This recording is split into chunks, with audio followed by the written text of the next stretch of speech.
Hello, and welcome to another episode of the Cutting Edge Figure Skating Podcast. My name is Kim Dunaway, and in this episode, I will be previewing the 2025 World Figure Skating Championships that kick off in Boston just days from now. I'm so excited.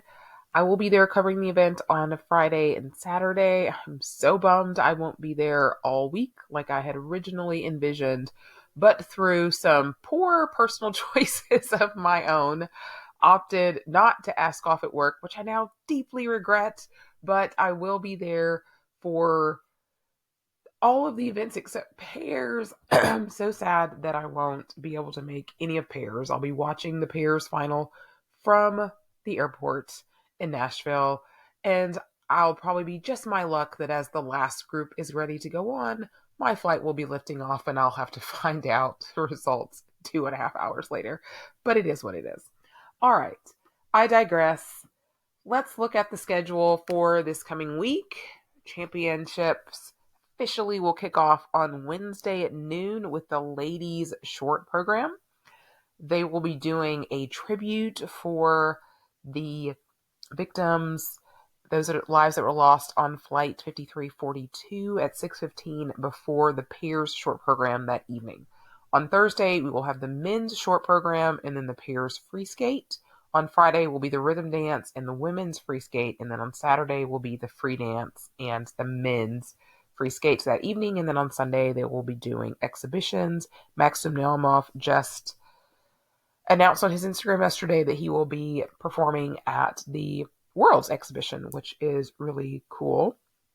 And I'll also mention here as well, you notice that they've got the pairs going back-to-back nights and ice dance going back-to-back days, whereas the men and women get a day in between their short and free programs. I'm also going to give a disclaimer that I don't have a cold. It's like aggravated sinuses. So if I sound a little ridiculous, that's why. All right, let's get into the preview and we'll kick off with pairs because that'll be the first event that is completed at these World Championships. And for me, it's kind of like the top four teams and everyone else. The top four being Hasi and Volodin, Miri and Kihara, Stellato, Dudek and Deschamps, and then Conti and Mashi. And those four teams represent the best that we have seen really this season. You could also throw Metlakina and Buralava in there if we were looking strictly at total score this season. Metlakina and Buralava actually have better scores than both Conti and Mashi and Stellato and Deschamps. But I am putting those top four teams as sort of the teams that I expect to be in that final group going into the free skate and the teams that I expect for the podium to really come from. Three of those teams are on the podium last year, right? Last year it was Deanna and Max at the top, followed by Mira and Kihara, followed by Hasi Volodin. And then previous year, of course, we had Mira and Kihara on top with Conti and Mashi being bronze. So all four of these teams are world medalists at this point, with Mira and Kihara being the only team that's a multi-time world medalist. For me, I know that most people are going to expect for Hasi and Volodin to win. They have looked incredibly strong all season. I don't think they've really made a mistake. I think there was a mistake in the footwork at one of the competitions with Nikita. But other than that, they've been so rock solid. And I can certainly understand anybody that would pick them to win. But for me, I'm going with Mira and Kihara. And I know that almost every competition, there's a mistake somewhere. And I don't know that they can afford to make a mistake here. I think they're going to really have to go out there and skate clean. And they really need clean rotations from Riku as well to really propel them, I feel like. But those two are such fighters. I know that they want to win again. I think they have the best two programs. And they certainly are the fastest team out there. They're going to be my pick. I have Hasi and Volodin in second. I think that these two teams are going to be incredibly close. I don't expect the other teams to be as close, honestly. Third place is going to be interesting because I'm leaning towards Conti and Mashi just because they have been so strong all season, and I feel like that they have been getting a little bit better each time that we've seen them. Whereas with Deanna and Max, I just don't feel like either one of these two programs this year is meeting what we saw from them last season. Last season, you have so much emotion with them skating at a home worlds, right? They don't have that to propel them as much this year. Although I expect the audience to be very friendly to our northern neighbors, of course, but I just haven't seen the fight from this team like we saw from them last year. I feel like the side by side jumps are not as consistent as I would like to see them. That throw triple loop still is very shaky a lot of times. And I just feel like they might get edged out here on the podium by the Italians, who are going to be very hungry to get back on the podium and are very, very in need of finishing very well here if they want to try their best to qualify for 3 spots for Italy next season. I'll talk about that in a second. So for me, those are the 4 teams that everybody else is going to be chasing. In that next group, you've basically got the Georgians, Meltikina and Buralava. You've got the Hungarians, who have not been at their best all season. I kind of expect that to continue. I don't think that they're going to show up here in Boston and be amazing at this one event when it's just been little things for them all season. I think that this season is just not going to happen for them. And I thought this might be the season that they really would propel themselves. And instead, it's just been a little bit of a step back. You've got both American teams, Cam and O'Shea, and Efimova and Mitrofanoff, kind of in this next group as well. Of those 4 teams, definitely have the most confidence in Meltikina and Buralava. Don't think that they have the best material of these next 4. I would definitely put them ahead of the Hungarians, of course, because I've given them the blues for really both of their programs all season.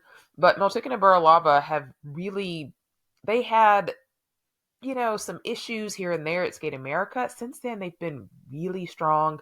I do think that both of their programs are really pretty good for them. Nice contrast. It's going to come down to the technical elements for them. They've had some issues here and there, sometimes on spirals, sometimes not getting levels. But I expect for if any of these next group is going to push to be on the podium, it would be this duo right here. The American teams are such an interesting group to me because of the teams that have scored over 200 points this season, there are 6 teams that have scored 200 points internationally. The 4 that I mentioned, Meltikina and Buralava, and Cam and O'Shea, strangely enough. And honestly, I would, for my predictions, I've got Efimova and Mitrofanoff finishing ahead of them. I just don't have a ton of confidence in Ellie and Danny right now. I hope I'm wrong. I really, really hope I'm wrong. I wouldn't be surprised if they go out there Wednesday and skate a clean short. I wouldn't be surprised at that at all and get over 70 points. My issue, though, is with that free skate. It's just not been really strong all season. I mean, the elements at times are strong. The non-technical elements, that is, have been strong. But do we really think that they're going to land 3 throws in Boston? No. And they would need to land 3 throws if they wanted to be anywhere near the podium. And I just have more confidence in Efimova and Mitrofanoff right now, who are skating at their home skating club here in Boston. I think they could definitely finish in this top 6, 7, 8, which puts America in an interesting position because a 6, 7 finish, a 5th and an 8th place finish could put them in a position to qualify 3 teams. Again, I'll talk about that in a second. Now, once we get past those 4, you've got a lot of teams that are kind of in that next group. You've got Pierre and Michaud of Canada, who looked really good at both nationals and at 4 continents. You've got Golubeva and Giotopoulos Moore, who we missed part of the fall season. We saw them at 4 continents. They have a lot of promise. We have Ganesh and Chigarev of Uzbekistan, who really have not put on a great free skate all season, but they did win the Asian Games. They did have a medal on the Grand Prix. I don't really see them getting in the top 10, honestly, but it could happen. And you've got Håkan Kunkel, who have the ability to finish top 5 if they go out there and skate well, but it's been a very disappointing season for them too. I don't think that this free skate has really ever come together for them either. There's a lot of teams here. You could also throw Anastasia Vapanla and Luke Digby into this mix. They had really strong Europeans. This has been an amazing season for them. They could really capitalize off of some of these teams if they make some mistakes. A team like Nagioka and Moriguchi of Japan, they have not had a particularly great competition where they were good in both segments. They will oftentimes have either or. It's either a good free skate or either a good short program, and they're still just doing a double twist, which puts them behind a little bit technically. But they're a team that could finish in the, near the top 10, or they could finish 20th, right? There's so much range between a lot of these teams. But the way I sort of expect for it to sort of shake out, I'm really worried for Team Italy because Gilardi and Ambrosini, who I haven't talked about yet, I have felt like in the last couple of seasons have just been so unlucky that they haven't got to go to Worlds. 2 years ago, Italy only qualified one team. And so that was, of course, going to be Conti and Masci, who had just won Europeans. Even though Gilardi and Ambrosini were second, of course you have to send the European champions. Basically what happened to them last year, right? They got on the podium again at Europeans, but Beccari and Garisi won Europeans. You had Conti and Masci, who had medaled at Grand Prix final, and they got bumped out again. This season, they kind of have lucked out in that Beccari and Garisi were injured all season and unable to compete, but they have just really struggled in a lot of the elements that they usually do pretty well, like their throws.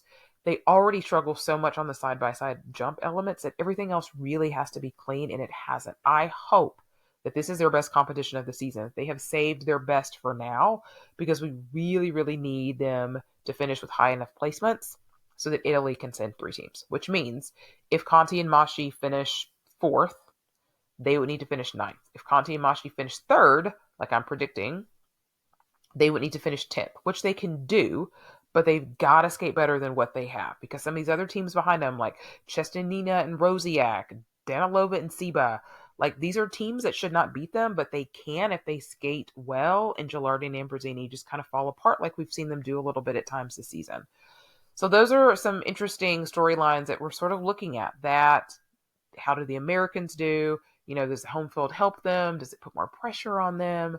Because they have the great possibility of perhaps doing that as well. All right, my official predictions for pairs are Mira Kihara for gold, Hasi Volodin for silver, and Conti and Masci upsetting Deanna and Max for the bronze. We shall see. Let's move on to ice dance because, good Lord, has this been crazy on a stick this season. And if you go back and look at previous years, the world championship that leads up to the Olympics in ice dance is usually the one that is the most chaotic, right? Just 4 years ago, you had Papadakis and Cizeron opting to skip worlds altogether. So it looked like it was going to be Sinitsyn Katsalapov, Hubble and Donahue, Chalk and Bates. Like one of those 3 teams is what you were thinking. Instead, Piper and Paul end up second in the free dance and end up bumping Chalk and Bates off the podium. Go back 4 years before that, 2017 Worlds. You've got Chalk and Bates and the Shibutanis who are coming off of medaling in the previous World Championships. You had Virtue and Moyer come back, right? Upset kind of the apple cart. And then you actually had, after that short dance, Hubble and Donahue were third after that, looking like they were going to bump both of their American teammates off of the podium and be sort of the surprise. Of course, they had a disastrous free skate, so did Chalk and Bates, and the Shibutanis ended up getting the bronze anyway. But it looked like we were heading for an upset. Go back another 4 years, right? Go back to 2013, where you had Virtue and Moyer and you had Davis and White. Davis and White and Virtue and Moyer being in the top 2 was not the surprise, but Bravova and Soloviv of Russia got the bronze at that particular World Championships, which kind of came a bit out of nowhere. They never medaled again in another Worlds. So that was kind of also just kind of like this weird thing. And then if you go back even another Olympics before that to 2009, you had absolute craziness at that Worlds where you had Domnima and Shabalin win over Belbin and Augusto, and then Virtue and Moyer were third. Davis and White were fourth. Most people thought Davis and White probably should have at least medaled, if not won the whole free dance. That was sort of crazy. So I just say that usually the World Championships before the Olympics and ice dance usually has some kind of chaos in it. Okay. And this whole season has been that way. So I really do not think that we're going to have a podium of Chalk and Bates, Piper Gillis and Paul Poirier, and our Italian team of Gwenard and Fabri like we have the last two seasons. I just think somewhere we're going to have something be different. Is that Fearon Gibson getting the bronze? Is that something crazy like Lopareva and Brazeau getting on the podium? Is that another mistake from one of our top two teams, a fall in one of the either the free dance or the rhythm dance and being off the podium completely? I just expect for something to happen. That being said, I'm going to predict that Chalk and Bates win a third world title, which would be something we have not seen since Grishuk and Platov. And if you've never heard of Grishuk and Platov, it's probably because you haven't been watching skating back in the 90s, because they were a powerhouse Russian ice dance team and they won the world championships 4 times in a row. And it really wasn't that uncommon back in that time. But after they retired, we never saw another team win 3 in a row again. It hasn't happened. So there are some people that say that they don't want that to happen because they don't think that Chalk and Bates are worthy of having that many world titles, of having more world titles than Davis and White, or winning 3 in a row where we haven't seen Papadakis and Cizeron do that, or we haven't seen Virtue and Moyer do that. And that's not a reason for them not to win, right? I just kind of feel like in Boston with the home crowd, I just think they're going to be really difficult to beat. I do think they have two very strong programs. And I think Piper Gillis and Paul Poirier are going to have to bring even better performances than what they brought at Four Continents. I just don't see it happening. So I think those two are going to be exactly as they were last year. It's the third place that I'm expecting to be a little bit of drama. Whether it's I'm going to go with Fearon Gibson. I know I pick them all the time for chaos, and whenever I pick them for chaos, it never happens. When I don't pick them for chaos, it happens. I just cannot see the same podium that we've had for the past 2 years. Something is going to be different. And I definitely don't see anybody else like Smart and Deke aren't going to, I don't see that kind of a thing happening. It's got to be really, and I don't see it happening for Lajoie and Lagat either. I just don't think the rhythm dance is strong enough. So for me, I'm like, okay, if they can come out and do a strong rhythm dance and get within fighting distance of Gwenard and Fabri, with this Beyonce program in front of the Boston crowd, is that going to be what pushes them over the top and gets them on the podium? Maybe so. Our next bit of contenders, again, there's a ton of really interesting storylines or spots for Olympic teams that are going to be on the line. But once you get past our contenders, then you're looking at Lopareva and Brazeau, Lajoie and Lagat, Turkula versus Lewis, Reed and Amber Levicius. We've got Carrera and Ponomarenko, Green and Parsons. And so if we look at the highest scoring totals this season, Chalk and Bates have the highest score, just shy of 220. Gillis and Poirier at 218 points, right behind them. Then we get to Gwenard and Fabri at 215. We got a bit of a gap before we get to Fearon Gibson at 210. And then we've got a few other teams that have scored over 200 points this season. We've got Lopareva and Brazeau, Turkula versus Lewis, Lajoie and Lagat. And strangely enough, Davis and Smolkin have scored over 200 points. That had to have been at a challenger somewhere this season. I don't think that was like that was at Nepola. So we could just kind of throw that score out. But, Carrera and Ponomarenko are a team that finished like 7th last season. How do they stack up with some of these teams? We've had a huge surge kind of from Lopareva and Brazeau this year is a team that they beat last season. Turkula versus Lewis is a team they beat last season. Their programs are very strong, have done very well for them. A team like Reed and Amber Levicius had a really strong season last year. Doesn't seem like it's going to quite happen for them this year. I'm very interested to see how Green and Parsons do here. Weren't here at Worlds last year. They're back this year. They looked really good at Nationals. Had a good showing at the Road to 26 trophy. How do they fare here? is going to be very interesting as well. They were 6 here 2 years ago. That's not going to happen, right? Can they get themselves back in the top 10? I think that that's a tall order, but I think that they can do it. But there's a lot of teams here that are really bunched up. Orhar and Pyrenin, the Tashilers, Demogé and Lemercier haven't had a really great season, of course, with the news of Laurence Fanny-Beaudry and Guillaume Cizeron teaming up. They are clearly going to get bumped from what was a very sure Olympic spot for them next season. So, this is a great opportunity for them to go out and really show their best. We haven't seen them at their best this season either. We haven't even gotten to some of the teams like Lemon Kwan and the Mrazcheks and Fabry and Air. And these are all teams that are really in danger of not making the free skate because there are 36 teams competing in the rhythm dance. Only 20 of those teams are going to make the free dance. So there's a lot of teams that we're not going to see.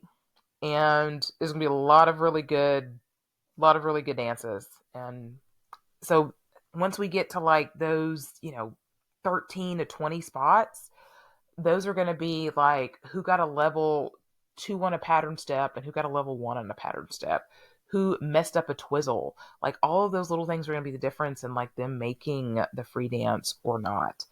So it would break my heart to see, like Harris and Chan not make it. Their free dance is beautiful, right? But I mean, this season, their score is, 21st, which of course, again, some of these scores are taken at challengers and they don't always work from competition to competition, but it just shows how on the bubble they are. I love Yoshida and Morita's free dance. I think it's so beautiful. They're not likely to make the free dance, right? Oh, so many good teams here. They really should have another. I know they just want to have 4 flights. That's 20 skaters, but there's so many good dance teams you just like to see them have. Just one more flight. One more flight. All right. Let's move on and talk about the ladies. This is an interesting one because Amber's undefeated this season, right? She has not lost a single competition. And so going into this World Championships, like, why would you pick against her? She's going to be at home worlds. But the thing about it is, this is all brand new for Amber, right? She's never gone into the World Championships as a favorite ever, right? She's never had a World Championships at home, right? I mean, this is only the second World Championships that we've seen her at. No, maybe it's the third. It's the third. She finished 12th 2 years ago and 10th last season. So it would be a pretty big jump to go from there to first. People have done it. She's definitely capable of doing it. But she certainly can't afford to have skates like she had at Nationals, right? So it makes me nervous. It makes me very, very nervous. But I'm going to pick her because she has given me no reason to not pick her based on how well that she's done this season. The other 2 ladies you got to throw in there are, of course, Cowrie, because she's won this now 3 in a row. And I'm pretty sure if Amber's going to win it, she's going to have to pry it from Cowrie's fingers. I know we have not seen her at her best a lot this season, but nobody has more experience at this high of a level than Cowrie does. Cheon Kim, unflappable. She looked amazing at the Asian Winter Games. She looked even better at 4 continents. She's coming in as a reigning world medalist, having gotten the bronze last season. These are the 3 that you would expect to be the big contenders. So let me throw something at you. Amber, like I mentioned, is undefeated this season, right? Cowrie has the highest total score at 231 points. Then you've got Cheon Kim at 222 points. And then you've got Amber at 215. There's quite a gap between her and those other ladies. Amber can score almost 80 in the short program if she lands that triple axel cleanly and doesn't make any mistakes, right? The free skate is where I feel like still haven't seen her ceiling. And what can she score on that where we've seen Cowrie score 150, where we've seen Cheon Kim go 148 like she did at 4 continents, right? It's, and then if Amber is in the lead after the short program, is that a better place for her to be last after all that? Or would it be better if she was third and she's coming from behind? Like, where does Amber function best, right? Oh, it makes me nervous to think about it, but I'm excited to watch it. It should be really exciting. In that next group of contenders, we've got a lot of people that we could throw in here, right? We've got Mona Chiba, who outside of Four Continents has looked really pretty good this year. And we'll give her a pass at Four Continents because she, like a lot of the competitors there, was not well. We've got Nina Petrokina, who we've got to throw in there because in her last competitions, she scored just under 140 points in her free skate. She wowed it at Europeans in front of a home crowd, and you think, okay, great, but that's probably a fluke. And then she got that very similar score at the Road to 26 trophy to win that. So all of a sudden, she has inserted herself into this conversation as well. You've got Wakaba here, right? Who is the other competitor who scored over 200 points this season. We have 6 ladies that have scored over 200 points this season. Wakaba is the last one. I feel like for her, it's going to be that triple toe. Can she get it fully rotated and not get a call? That's what's been plaguing her all season in both of her programs, but she's going to be in that conversation. And then you've got a whole lot of wild cards from there. You've got Isabeau, right? Reigning world silver medalist. How is she coming along? We've got Kimi Rapon, who continues to skate really well in the short program. It's the free skate that's let her down this year. In the last 2 seasons, it's been completely the reverse. It's usually the short program that lets her down. In the free skate, she's usually skating balls to the wall, but she's having to come from behind. And so now we've kind of seen this situation where it's been the free skate. And so can she get both of them together? And she could instantly make her into a contender, right? Anita Pinzaroni, who had such an unfortunate Worlds last season with the nosebleeds after she'd had an amazing season up until that. She's been plagued with calls. Don't really expect for this to be any different, but she's got beautiful programs. She could certainly insert herself into the conversation. You've got Alyssa Liu, who has been very close at times. Really, for her, it's been kind of like Wakaba. It's been the calls that have really gotten to her. But again, she's got the home crowd. She's coming in with a lot of confidence. Can she insert herself into this conversation? I could see a world where there's 3 American ladies in the final group. Like, how amazing would that be? After the last 9 years that we've had, right? We've got to go back to 2016. The last time the Worlds was in Boston, we had Gracie and Ashley in the final group. It's been such a long road, right? Well, I mean, we did have Mariah and Alyssa in the final group at Worlds 3 years ago. Post-Olympic Worlds are always weird. But yes, that did happen. So I don't want to minimize that in any way. But it would be like such a culmination of like the amazingness that we have seen at times from the American ladies this season for that to happen. It may or may not happen. But all of them usually have pretty strong short programs. You could also see all 3 Japanese ladies in there as well. I mean, between Kaori and Monet and Wakaba, which means there's going to be some ladies in that second group before the last group that are going to be really good, that are going to be putting up some potentially big numbers before that last group comes out. You know, other wildcards, we'll throw in Sophia Samaldakina. She did not impress me earlier in the season. She's gotten a little bit better every single time that she's gone out. The last time that we've seen her was at Four Continents also, and she was also at the Asian Games. She has a long way to go, I feel like, in terms of choreography. I think that the skills might be there. I don't think that these programs are doing her any favors, but if she goes out and skates well technically, like she's capable of doing, she could be somebody that inserts herself into the conversation. And then you could throw High-End Lee in there as a bit of a wild card as well. She did not have a great outing at Four Continents. You know, did that sort of get some of the nerves out of her system, and perhaps this will be a better showing for her. I don't know. But okay, predictions. I feel like it's hard to go away from those top 3 ladies. Anything can happen. But the way Cheon Kim is skating right now, like I said, I'm picking Amber. I'm going to go with Kaori for silver, and I'm going to go with Cheon Kim for bronze. That feels very not out of the box at all, but we shall see. All right, moving on to the last event, and that will be the men's event. I really don't see anybody outside of Ilia winning this. Can Ilia lose? Of course, Ilia can lose. Everybody's beat. Ice is slippery. Yuma's capable. Adam is capable.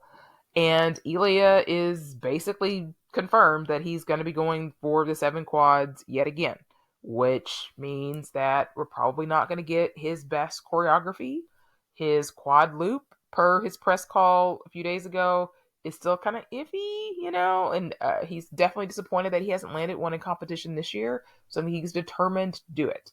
But he also says that he kind of goes by how he's feeling and, will he make a game time decision that day if he's not going to go for the 7 quads, if he doesn't feel like he can? I wouldn't say that Ilya is going to make any difference based on whether he feels like he needs to or not, because I don't think that Ilya is going to go in doing anything less than what he wants based on how others have skated in front of him. I think they're all kind of question marks for me after you get past Ilya. Yuma has been the least question mark of the bunch. He's the only other men's skater that has scored over 300 points this season. Nobody else is close. He hasn't skated his best at times either, but we saw him in the Asian Games actually attempt a quad Lutz for the first time. And so he's playing around with some more difficult technical content, which I think may not pay off for him at this World, but may not pay dividends for him at the Olympics. I think is probably what they're looking for at this point. Adam Seo-Himfa, big question mark, right? Big, gigantic question mark. He did show up at Europeans. He did not win Europeans. Of course, that was won by Lucas Bridgke, and Adam ended up third.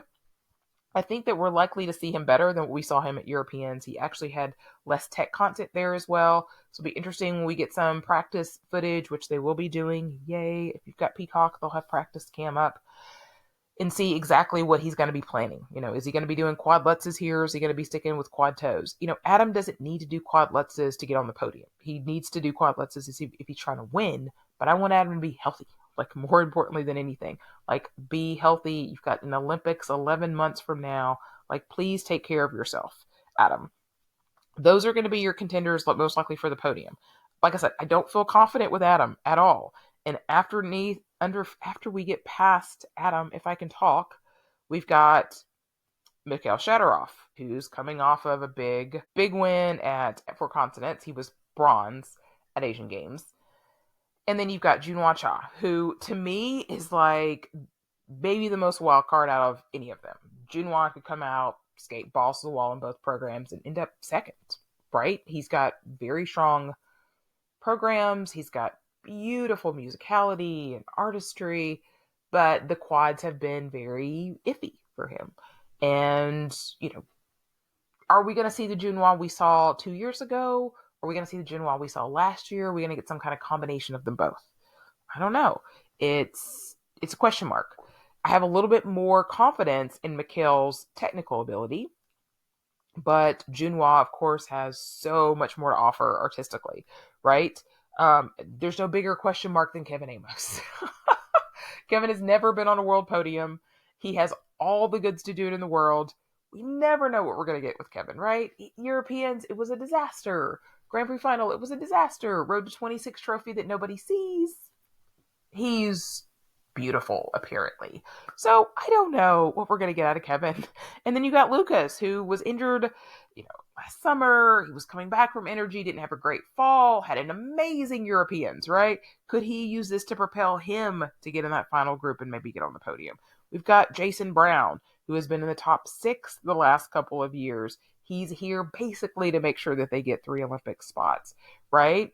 What are we going to get from Jason? He had a rough fall. He had a rough fall. We've got Shun Sato, who's got maybe the best opportunity out of anybody to medal here. We've seen much more consistency out of him than we've seen out of Kevin, out of even Adam. And he's scored really well this season. He's got some nice programs also. Daniel Grassel found his way here. Who's the tech caller? Is it Shinamano or not? Because if it's a tough tech caller, we don't have to talk about Daniel. But if it's not, he's going to put himself in that conversation because he'll score over 100 technical points, right? If he doesn't get calls. Nikola Mimila.